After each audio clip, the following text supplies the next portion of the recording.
Hoje vamos falar sobre o PL 178, que institui o Estatuto Nacional de Simplificação das Obrigações Acessórias. O próprio nome já diz o sentido deste projeto.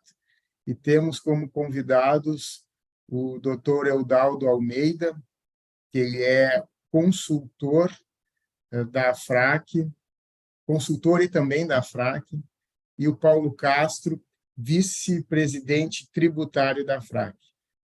Eudaldo e Paulo, sejam muito bem-vindos e obrigado por aceitar nosso convite para a gente esclarecer esse projeto importante que vem totalmente ao encontro da simplificação desta loucura que é a nossa legislação tributária. Sejam muito bem-vindos. Muito obrigado, Diogo. Um grande prazer estar aqui com vocês e com o doutor Eudaldo, né? Uma discussão fundamental para a melhoria do ambiente de negócios do país. Bom, muito obrigado pelo convite. É um prazer, mais uma vez, estar aqui discutindo simplificação de obrigações acessórias. Aliás, simplificação é uma palavra mágica, todos querem a simplificação, mas não há como ter simplificação sem algum esforço de todos, né? Não só das administrações tributárias, mas também dos contribuintes. E isso é muito positivo, tá? Então, obrigado por essa oportunidade e, mais uma vez, conversando com a FENACOM. Paulo, fala um pouquinho da entidade AFRAC, para a gente situar a sua atuação aí e ver o envolvimento direto que ela tem com esse projeto. Certo. A AFRAC é a entidade, né, a Associação de Tecnologia para Comércio e Serviços. Nós existimos aí há mais de 20 anos, nós representamos a automação comercial lá na ponta, né? Começou com a impressora de pontinhas, né? Aquela impressora que era, nem me lembro mais o nome dela, viu, Diogo? Faz tanto tempo. Passou pelo PDV, então toda essa automação que aconteceu no segmento de comércio e serviços é a especialidade da AFRAC. A AFRAC reúne 90% hoje das autorizações das obrigações acessórias, né? A gente está falando dos documentos eletrônicos e dos relatórios do SPED, que são os requerimentos aí para a nossa categoria de contabilistas, né? Então, nós temos a grande parte das empresas e que representam 90% do processamento das obrigações acessórias. Então, essa ligação direta da AFRAC com tecnologia para comércio e serviços veio desde a sua criação. E as obrigações acessórias hoje representam um enorme desafio para as nossas empresas representadas pela AFRAC, assim como para todos os nossos clientes e para todos os contabilistas, porque a gente sabe como é difícil conseguir acompanhar as alterações que acontecem na legislação, né, na normatização das obrigações acessórias. Então, a gente em primeira instância, um grande defensor das obrigações acessórias eletrônicas, nós acreditamos muito nesse modelo, e o doutor Eudaldo aqui, um dos grandes pais dos documentos eletrônicos, né? Então, nós executamos um estudo detalhado e um aprofundamento, né, que é uma coisa muito importante em todas as movimentações que acontecem na política, no Congresso e no Senado, e esse movimento de simplificação das obrigações acessórias, ele foi se somando, né, pedaços com base em um estudo muito aprofundado, que o doutor Eudaldo foi um dos grandes contribuintes, e hoje o movimento de simplificação das obrigações acessórias ganhou vamos dizer assim, uma aprovação na Câmara de 373 votos a favor e 10 contra. Nós passamos pelo comitê do CAI do Senado e estamos aí muito ávidos pela reforma tributária, que é uma segunda grande iniciativa, né? Então, esse é um pouquinho da história aí, Diogo, para a gente continuar esse papo que vai ser muito bom. Tá bom, muito obrigado. Agora eu vou pedir para o doutor Eudaldo falar um pouquinho do projeto em si, dizer que é uma ânsia aí da classe contábil e da sociedade como um todo, nós termos menos envolvimento para cumprir obrigações acessórias e principais. É uma loucura o que a gente se envolve para pagar e informar impostos hoje no Brasil. Então, doutor Eudaldo, por favor, nos fale um pouquinho do projeto, as características, os principais pontos, por favor. Observe bem, Quando a gente fala de obrigações acessórias, é preciso que todos entendam que as obrigações tributárias elas se dividem em duas.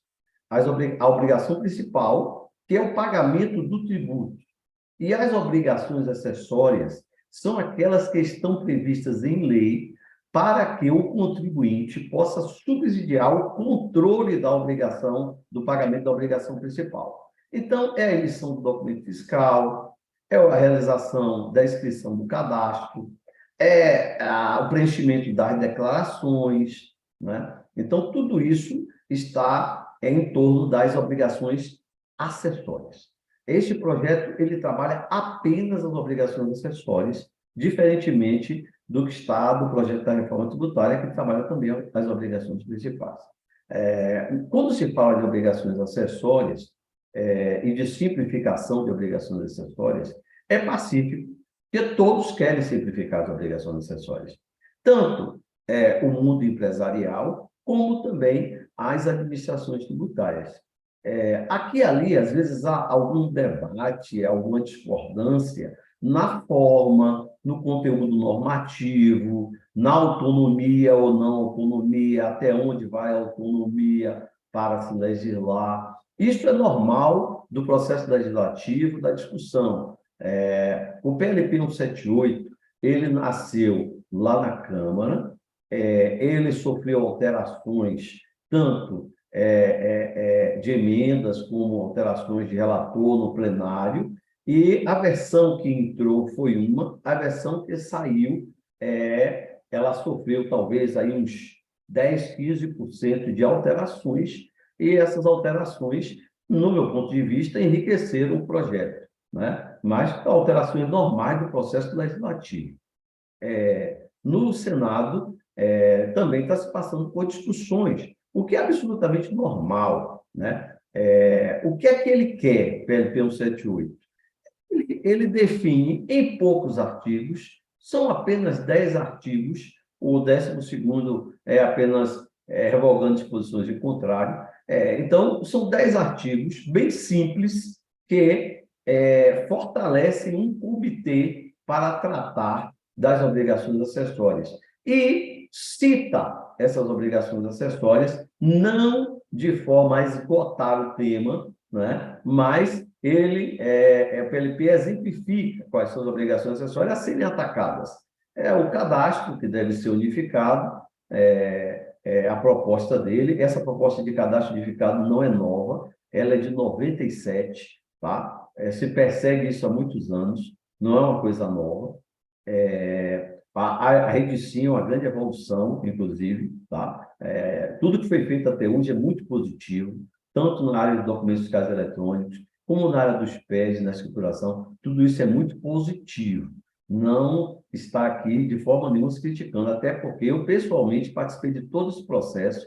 Nós fizemos aí, junto com a Receita, os estados e municípios, 15 encontros nacionais de administração tributária, desde 2004, construindo coisas em conjunto, tá? E coisas muito positivas, sistemas maravilhosos de nota fiscal eletrônica, cadastro na parte da Rede Sim, que hoje tem pouco mais de 1.000 municípios fora da Rede Sim, mas a maioria dos municípios estão na Rede Sim, todos os estados, funciona muito bem.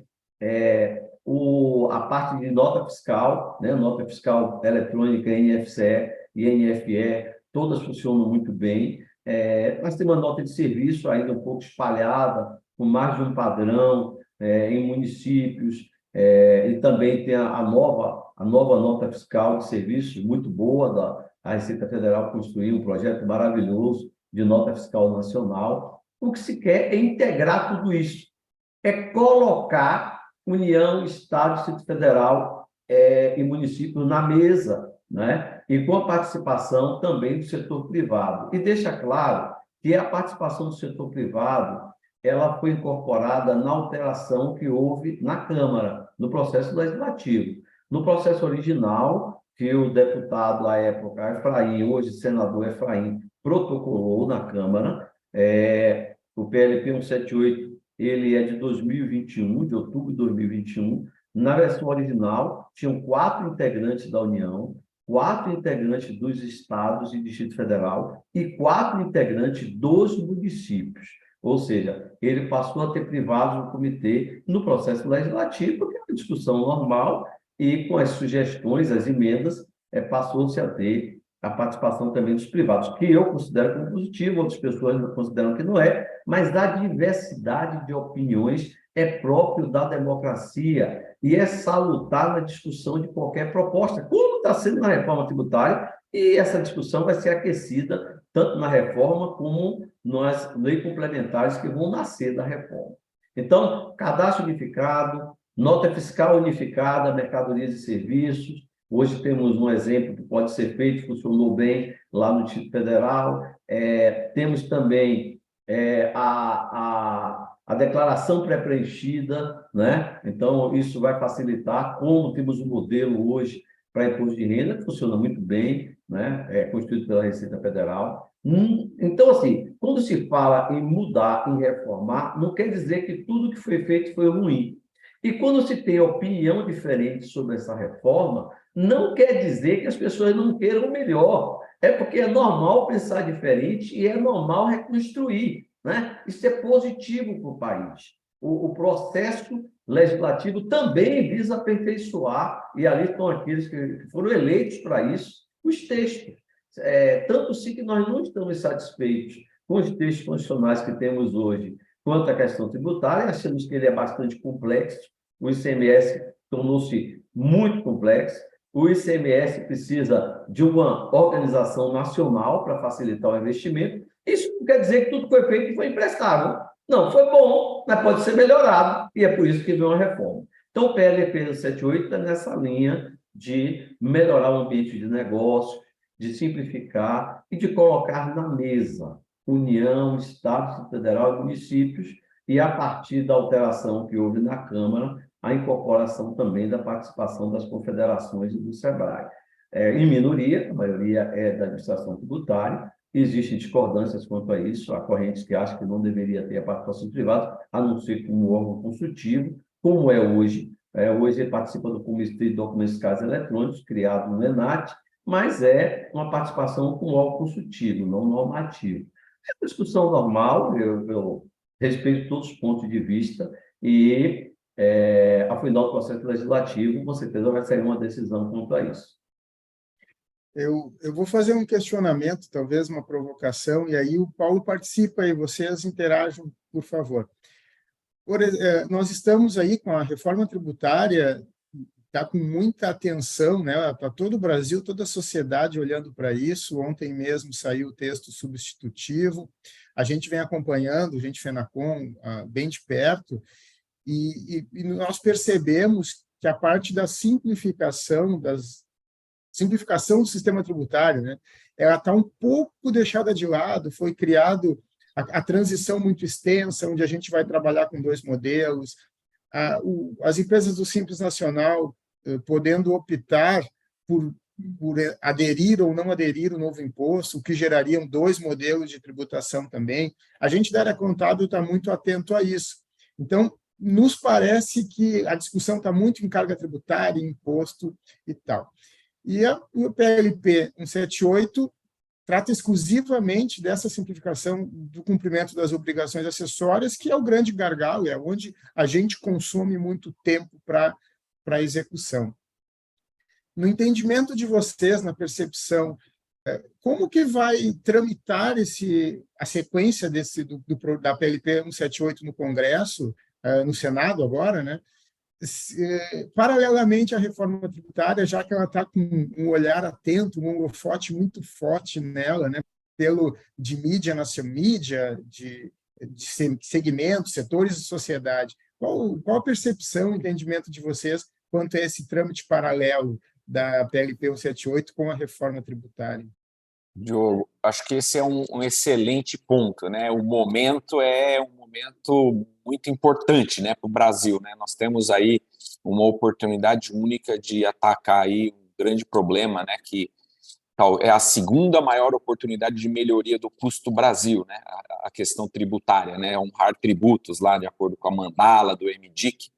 E quando a gente analisa essa situação tributária que a gente vive, tão bem conhecida por vocês, a gente tem dois grandes problemas a serem resolvidos, né? A gente tem a questão do tributo, que a reforma tributária está debatendo, e são aspectos que estão aí entrando agora no Congresso, e a gente tem as obrigações acessórias.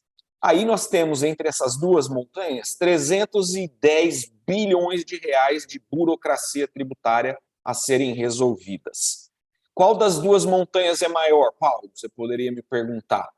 Algumas empresas diriam que o mais importante são as obrigações acessórias, porque o que se gasta de dinheiro, de tempo, para estar em conformidade com todas as obrigações acessórias que são criadas por municípios, estados e federação, é um número de horas absurdo, né? Então, a gente vê a pequena empresa gastando 7.600 horas com as obrigações acessórias, as grandes empresas gastando 45 mil horas e exércitos de até 300 profissionais para conseguir entender o que fazer com essas obrigações acessórias. Então, o momento, ele é o momento de atacar essa grande oportunidade de se honrar tributos. Então, nós vemos a reforma tributária com muito bons olhos, importantíssimo se discutir, simplificar de 92 taxas e tributos para alguma coisa que seja mais palatável, mesmo que seja a redução de 5 dos mais significativos tributos. Porém, em paralelo e junto, simplificar as obrigações acessórias. A PLP já prevê que ela será aplicada a qualquer que seja o tributo que passe na discussão no Congresso e no Senado. Então, a PLP ela foi construída tendo em mente a reforma tributária e ela é um viabilizador da reforma tributária, na nossa opinião. Por quê? Ela reúne os entes da federação, União, estados e municípios. Ela coloca todo mundo sentado para entender qual é o próximo movimento de simplificação, como que a gente usufrui de toda essa tecnologia já existente de documentos eletrônicos, de obrigações acessórias eletrônicas. Ela não descarta nada do que foi feito de muito bom no nosso país em relação às obrigações eletrônicas.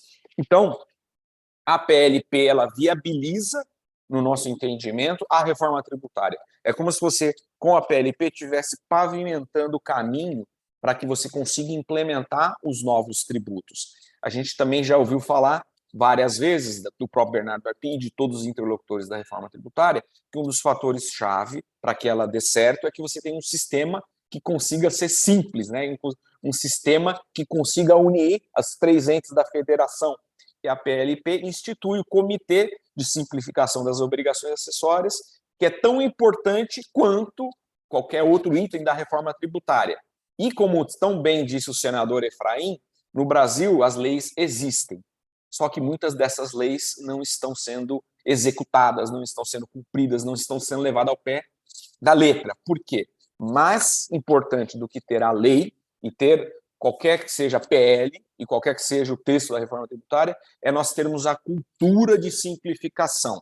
Então, o momento é ideal, a PL já está no Senado, já passou pelo CAI, a gente pode aprovar esse projeto a semana que vem, e a gente pode abrir o primeiro caminho de uma reforma estruturante, na verdade o segundo, porque o arcabouço fiscal foi um caminho estruturante, a gente pode colocar a PLP para começar a construir essa estrada e lá na frente, quando a gente discutir, aprovar a reforma tributária e as leis complementares que vão definir quais são os tributos, a gente já tem a pavimentação de discussão das obrigações acessórias. Não vai ser aquela conversa onde ninguém se entende. Os entes, junto com o setor produtivo, vão se entender, e é muito importante dizer que o comitê ele é composto, em sua grande maioria, pelas administrações tributárias.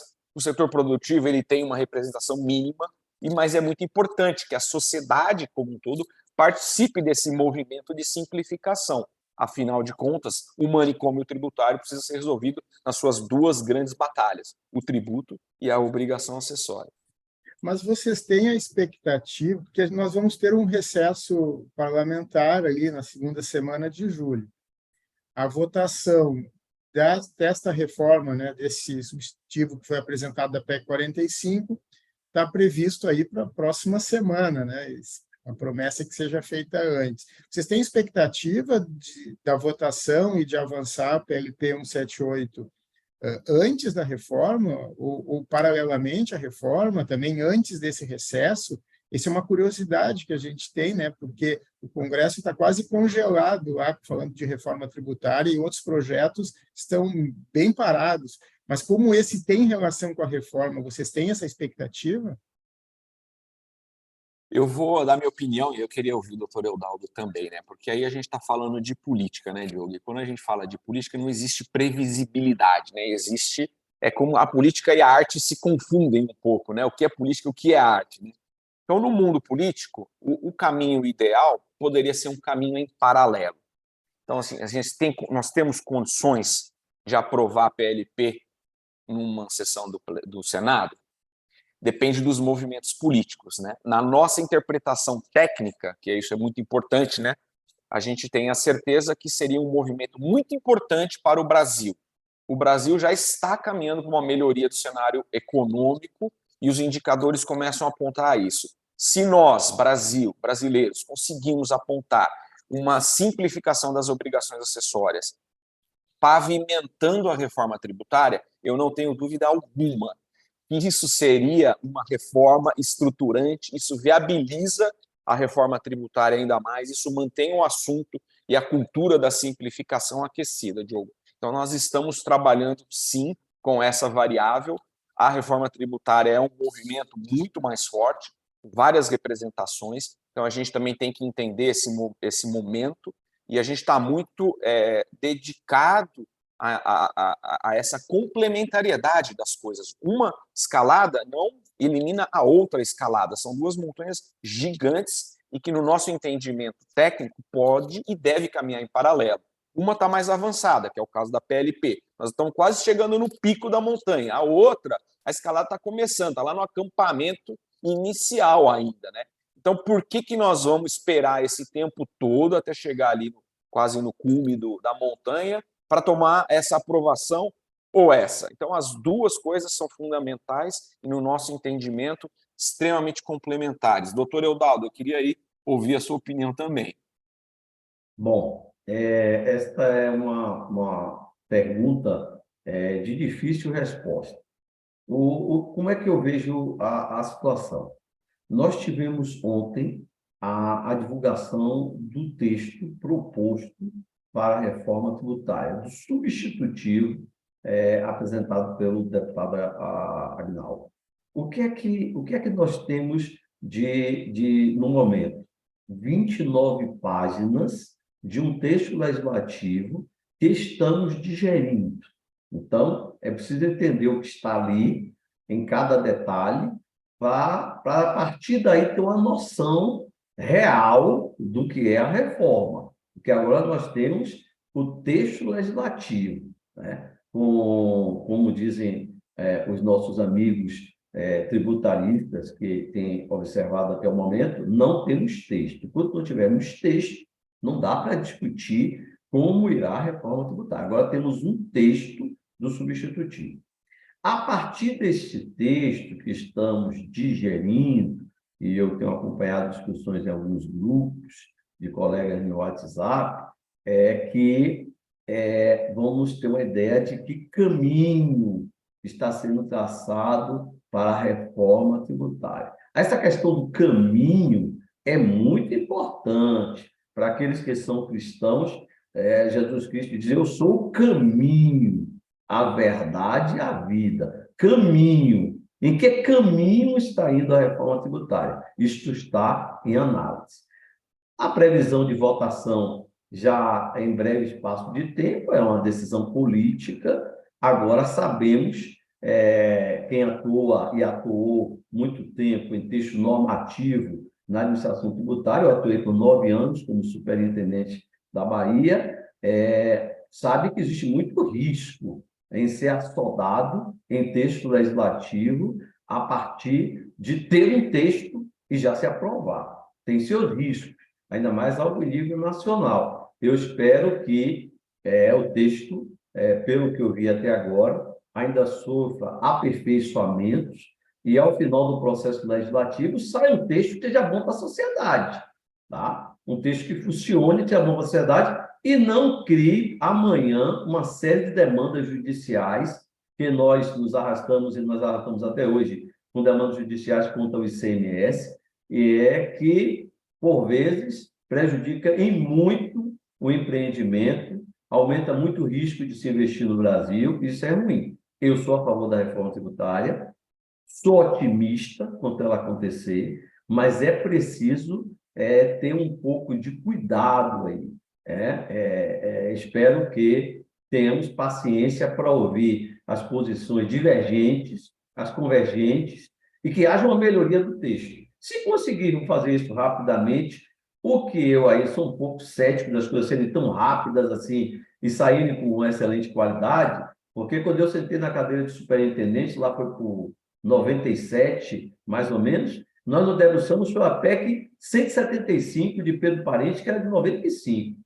E nós estamos desde lá discutindo reforma tributária na minha cabeça. Eu comecei a discutir em 97 e nós estamos em 2023. Nós discutimos cadastro único em 1997.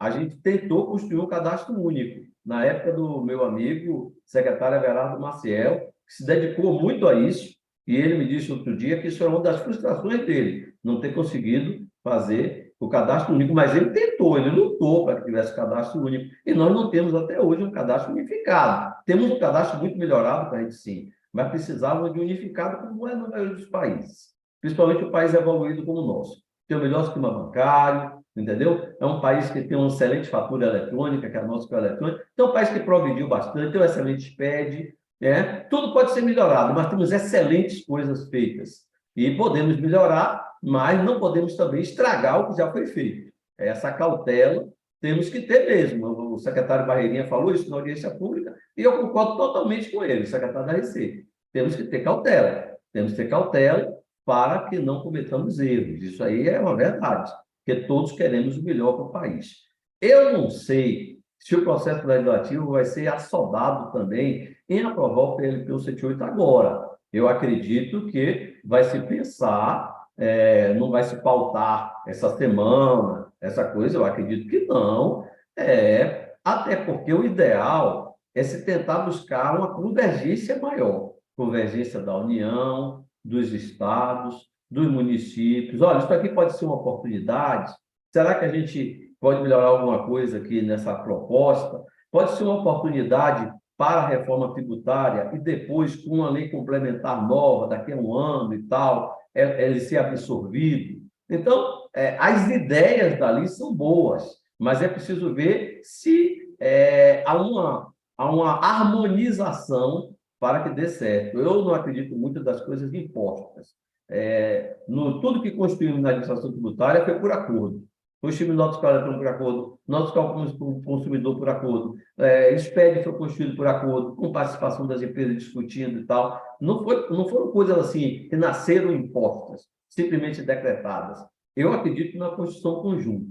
E dentro disso aí, eu penso que o Congresso deve buscar ampliar diálogo para ver o PLP é uma oportunidade, se é uma oportunidade que já passou por tal processo legislativo, será que tem que haver algum aperfeiçoamento? Será que a redação aqui é possível que se resolva o restante dentro do regimento do comitê? Tem que se discutir, né? Tem que se discutir, aperfeiçoar o texto, porque já foram apontados por colegas e eu concordo, alguns pontos que podem ser melhorados na proposta de reforma tributária e também se discutir o próprio PLP 178 dentro dessa perspectiva de reforma. Eu acredito que tudo isso é positivo e é próprio da democracia e é salutar para que o contribuinte não fique sofrendo tantas mudanças, né? É salutar.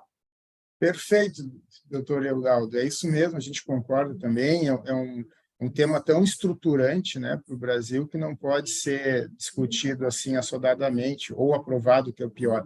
Nós temos uma série de críticas a esse texto que está se discutindo da reforma, e é importante que, se é para fazer uma reforma, que faça uma reforma com muitos ganhos, não para ficar mais ou menos, ou, de repente, até para piorar em alguns aspectos. Mas o papo está bom, a gente avançou um pouquinho o tempo, já encaminhando para o final, eu também quero fazer uma outra colocação em relação à comissão, né? Está sendo criado um Comitê Nacional de Simplificação. dentro da PLP. Aí as confederações estão compondo, né, junto com os outros órgãos.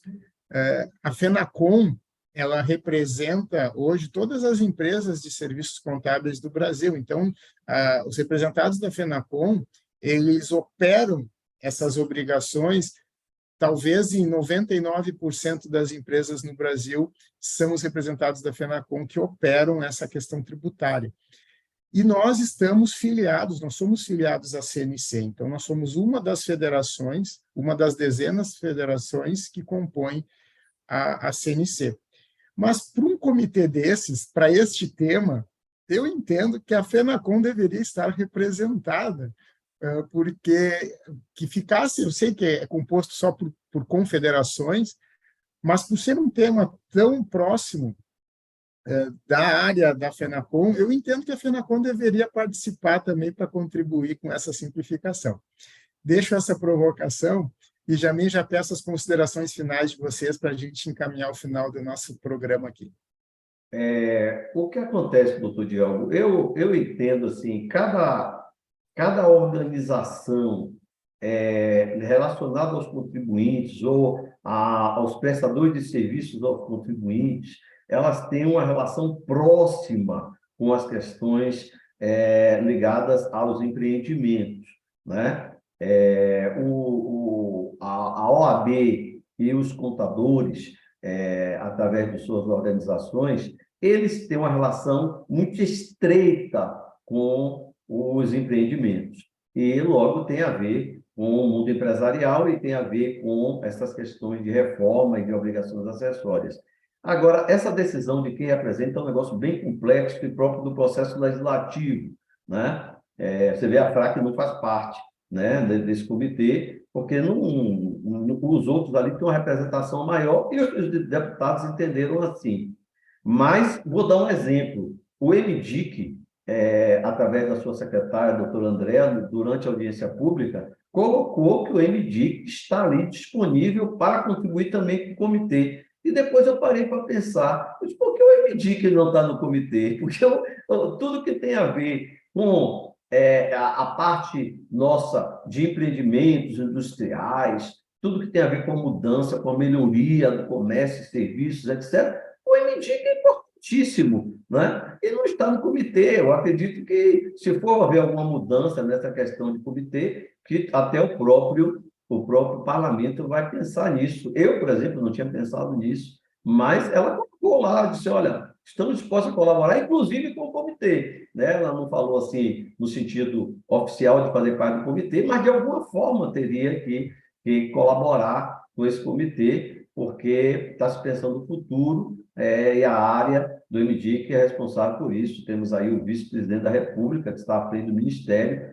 que é o nosso vice-presidente Alckmin, e ele, com certeza, contribuiria muito com a sua equipe para melhoria das obrigações acessórias, no sentido de exonerar o setor produtivo de tanta obrigação. Eu encerro aqui minha fala, agradeço a oportunidade e digo, todos nós somos partidários da simplificação. Espero que exista um grande entendimento em derredor do assunto, porque também não adianta ser algo impositivo, tem que ser algo com diálogo e que, com a participação, seja melhor para o país. Diogo, eu queria fazer um comentário final com relação a como melhorar esse país. Eu acho que esse país merece uma melhoria e merece essa melhoria agora. Se a gente continuar demorando muito tempo, quantas empresas vão fechar as portas? Quantas empresas vão desistir do Brasil? Quantas empresas vão morrer? Então, a gente sabe que o problema tributário é enorme e ele é muito preocupante. E a gente já está discutindo esse problema tributário há muitos anos. Então, vamos parar de discutir o problema e vamos para a solução. Vamos aprovar a PLP, vamos aprovar a reforma tributária, vamos sentar à mesa para discutir como melhorar esse país. E essa questão é uma questão urgente. E, felizmente, o Congresso e o Senado já entenderam esse recado, né, que está sendo fortemente veiculado e solicitado pelo setor produtivo.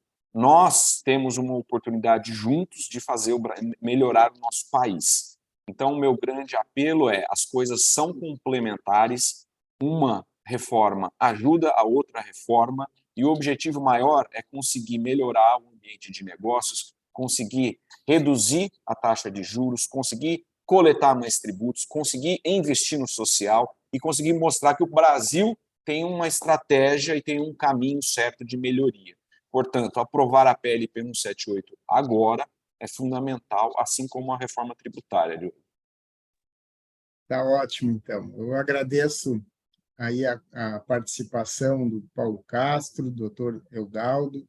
É importante, sim, a gente trazer esclarecimentos. A FENACOM fica de olho nesses assuntos. A reforma é uma coisa que nós estamos muito envolvidos. A PLP 178, desde da sua propositura, a gente já vem acompanhando pela importância que tem. Então, é isso. Muito obrigado pela participação, e para os nossos representados e o pessoal que nos acompanha, tenho uma certeza que a FENACOM está muito ligada nesses assuntos de melhoria do Brasil. Vamos tirar essa questão tributária como apenas um braço, mas é uma questão de sociedade, uma questão da própria economia. Meus amigos, muito obrigado. Até o próximo programa.